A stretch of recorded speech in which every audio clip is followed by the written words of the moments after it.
17 सुधा लघुचाप रथयात्रा समय राज्य में पुणी वर्षा बढ़ 14 बा 15 तारिख बेलू बंगोपसागर में पुणी घूर्णिबलय सृष्टि हो पारे।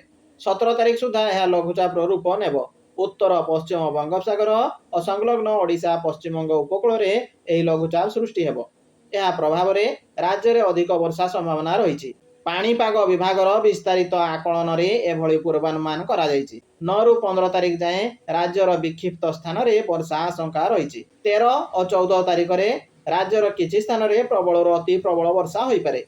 आज बालेश्वर भद्रक सुंदरगढ़ केन्दुझर मयूरभंज में वर्षा हो पारे।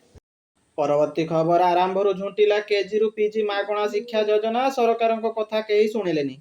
राज्य सरकार चर्चित केजी रु पीजी मागणा शिक्षा योजना आरंभ झुंटिलानी। राजधानी रे किछि कॉलेज नाम लेखा फी दाबी करिवारु बहु छात्र छात्री युक्त 2 पाठ्यक्रम रे नाम लेखाई पारि नांती। एथिपाई अभिभावक महल रे तीव्र प्रतिक्रिया प्रकाश पाइछि। विद्यालय और गणशिक्षा विभाग विज्ञप्ति एवं मुख्यमंत्री मोहन चरण माझी घोषणा सत्वे कॉलेज कर्तृपक्ष नाम लेखा फी दाबी को अभिभावक माने सहजरे ग्रहण करि पारि नांती। सरकार निर्देश को किछि कॉलेज कर्तृपक्ष एभली भाबे बेखातिर करिवारु अभिभावक महासंघ मुख्यमंत्री हस्तक्षेप लड़िछंती। परवर्ती खबर विलंब हेब पंचायत निर्वाचन 2027 जनगणना पर बाहर विज्ञप्ति।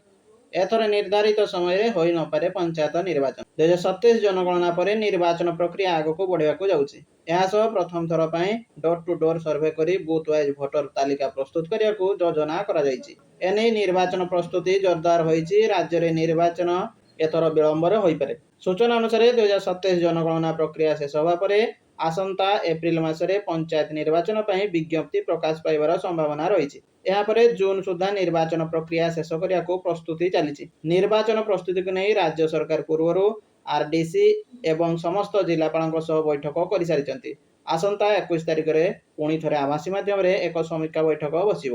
परवर्ती खबर सुभद्रा योजना को नहीं बड़ अपडेट जोड़ी हेले नुआ हिताधिकारी कटिला एमानक नाम एही दिन खाता को आसीबो टंका। राज्य सरकार फ्लैगशिप स्कीम सुभद्रा योजना रे 4थ किस्ती टंका हिताधिकारी खाता को आसी सारी। चतुर्थ किस्ती रे मोट 20,000 टंका पाई सारी 1 कोटी रु अधिक हिताधिकारी। से भाई चतुर्थ किस्ती पाई नथिबा 1 लाख रु अधिक महिला खाता को भेरिफिकेशन पर गत मे 4 तारिख में आसी सुभद्रा टंका। एबे पंचम किस्ती को अपेक्षा करिसंती महिला। यारी भितरे राज्य सरकार गुरुत्वपूर्ण एवं सबुठारु लोकप्रिय सुभद्रा योजना को नहीं एक बड़ अपडेट सामना को आसी। योजना रे सामिल हेबा पई 3,17,966 जन नुआ आवेदनकारी पंजीकरण करिसंती। नुआ आवेदनकारी स्थिति एवं योजनार प्रगति संपर्क में समीक्षा करिया परे ओडिशार उपमुख्यमंत्री प्रभाती परिडा एही गुरुत्वपूर्ण सूचना देइचंती। परवर्ती खबर ड्रप आउट को नहीं आसिला सांघातिक सत प्रति 100 जन रे 10 जन छाडुचंती पाठपढ़ा। जड़े शिक्षक चली 1458 स्कूल। राज्य में ड्रप आउट हार कमाइबा सरकार विभिन्न प्रकार योजना प्रस्तुत करुचंती। किंतु ड्रप आउट हार कमिब कौन वर्ष को वर्ष बढ़िबारे लागिछि। अन्यपटे जातीय स्तर में ड्रप आउट हार कमुछि। एपरिकी ओडिशार पड़ोशी राज्य झारखंड पश्चिमबंग आंध्र प्रदेश समेत अन्य राज्य मानकर मध्य ड्रप आउट हार कमिछि। ओडिशा क्षेत्र में 23-24 शिक्षा वर्ष में यह 9% थिबा बेले 24-25 रे 9.8% पहुंची थिला।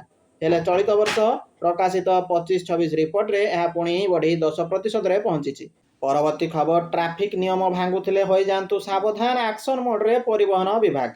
जदि आपण निज स्कूटी बाइक किंबा कार धरी बाजार किंबा ऑफिस बाहरुचंती तेबे टिके अटकी जांतु। आपणको गाड़ीर समस्त कागज पत्र ठीक अछि तो? कारण एबे राज्यर विभिन्न छकरे छकी बसिचंती परिवहन विभागर अधिकारी। नियम खिलाफकारी को धरिबा पई एक स्वतंत्र अभियान आरंभ होईछि एवं एथिरे काहाको भी निस्तार मिलु नाही। राज्य परिवहन प्राधिकरण पक्षरु दिया जाइतिबा कड़ा निर्देश परे पूरा राज्य रे आंचलिक परिवहन अधिकारी माने एक्शन मोड को आसिचंती। मोटरयान आईन उल्लंघन अभियोग रे इतिमध्ये सारा राज्य रे 100 रु अधिक गाड़ी को जबत करा जाई सारिलानी। विशेषकर जो गाड़ी गुड़िकर फिटनेस सर्टिफिकेट नाही, बीमा अवधि सरी जाइछि किंबा परमिट बिना बेआईन भावे रास्ता रे चालुछि सेगुडी को मुख्यतः टार्गेट करा जाउछि। परवर्ती खबर कफ सिरप बिक्री रे कड़ा कटकणा। बिना प्रेस्क्रिप्शन रे मिलिबनी औषध। निशा माफियांक उपरे केंद्र सरकारक कटकणा। मेडिसिन दुकान रे सहजरे मिलिबनी कफ सिरप किंबा टॉनिक। सिरप को निशा भावे व्यवहार करने रोक लगाइबा केंद्र सरकार बड़ पदक्षेप। ड्रग्स रूल 1945 ଏକ ବଡ଼ ସଂଶୋଧନ କରିଛନ୍ତି ସରକାର। ନୂଆ ନିୟମ ଅନୁସାରେ ଏଣିକି ବିନା ଡାକ୍ତରୀ ପ୍ରେସ୍କ୍ରିପ୍ସନରେ ଅଧିକ ଆଲକୋହଲ ଥିବା ମେଡିସିନ ବିକ୍ରି ହୋଇପାରିବ ନାହିଁ। ଦେଶରେ କଫ୍ ସିରପ ଏବଂ ଟନିକକୁ ନିଶା ଭାବେ ବ୍ୟବହାର କରିବାର ପ୍ରୋସେସ ଦିନକୁ ଦିନ ବଢ଼ିବାରେ ଲାଗିଛି। ଯୁବପିଢ଼ି ଏହି ମାରାତ୍ମକ ନିଶା ଜାଲରେ ଫସି ନିଜ ଜୀବନ ନଷ୍ଟ କରୁଛନ୍ତି।